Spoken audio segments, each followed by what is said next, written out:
កាលពីព្រេងនាយនៅលើទឹកដីនៃអាណាចក្រខ្មែរដ៏រុងរឿងមានភូមិមួយឈ្មោះថាភូមិសុកសាន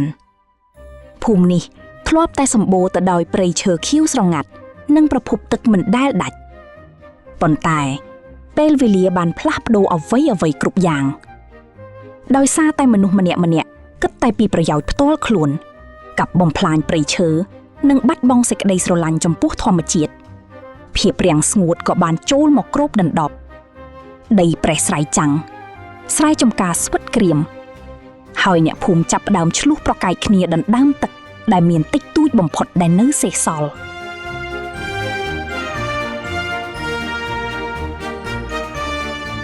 ចំពេលនៃភាពអស់សង្ឃឹមនេះមានក្មេងប្រុសម្នាក់ឈ្មោះតា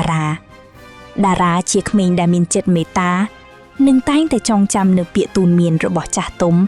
អំពីសត្វខ្នោកមាសដែលជាសត្វមានបារមីរស់នៅលើកំពូលភ្នំអមតៈរឿងព្រេងបានពោលថា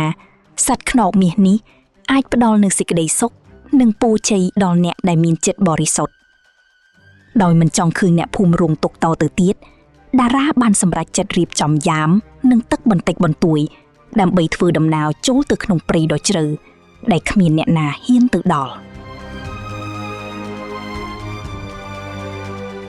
ការធ្វើដំណើរមិនមែនជារឿងងាយស្រួលឡើយតារាត្រូវដើរកាត់បន្លាកាត់ព្រៃក្រាស់និងប្រឈមមុខនឹងភាពភ័យខ្លាចប៉ុន្តែនៅរាល់ពេលដែលគេជួបសត្វដែលជួបការលំបាកតារាតែងតែឈប់ជួយជានិច្ចគេបានជួយមេអំបៅដែលជាប់អន្ទាក់គេបានចែករំលែកទឹកដែលសល់តិចតួចដល់ដំរីតូចដែលកំពុងស្រេកឃ្លានរាល់អំពើល្អដែលតារាបានធ្វើបានប្រែទៅជាពន្លឺនាំផ្លូវធ្វើឲ្យព្រៃអមតៈដែលធ្លាប់តែគួរឲ្យខ្លាចប្រែជាបង្ហាញផ្លូវឲ្យគេទៅមុខជានិច្ច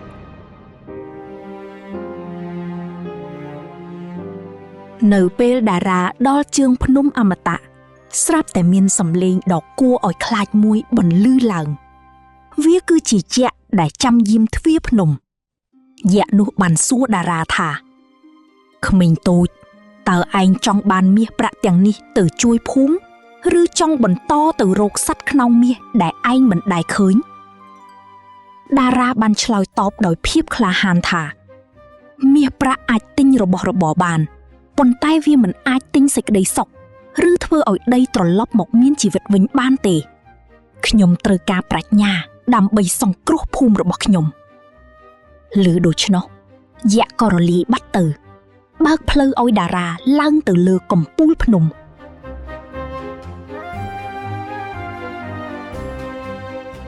ទីបំផុត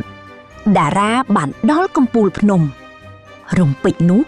ពន្លឺពណ៌មាសដ៏ចែងចាំងបានបាញ់ចេញពីកណ្ដាលអាប់សត្វខ្ងោកមាសដ៏មានបារមីបានបង្ហាញខ្លួនយ៉ាងអស្ចារ្យ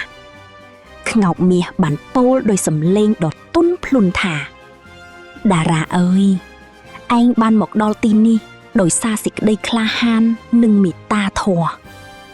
អាចកំបាំងដែលឯងស្វែងរកមិនមែននៅជាមួយយើងទេប៉ុន្តែវាស្ថិតនៅក្នុងបាតដៃរបស់អ្នកភូមិគ្រប់រូបខ្ងោកមាសបានឲ្យតារាមើលរូបភាពក្នុងទឹកមុនដែលបង្ហាញថា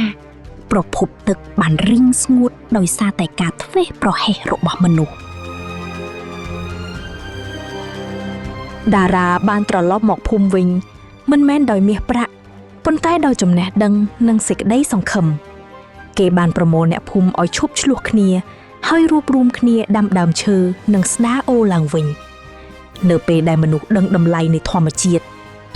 ក៏ផ្ដល់ពរជ័យមកវិញទឹកភ្លៀងបានចាប់ផ្ដើមធ្លាក់ចុះមក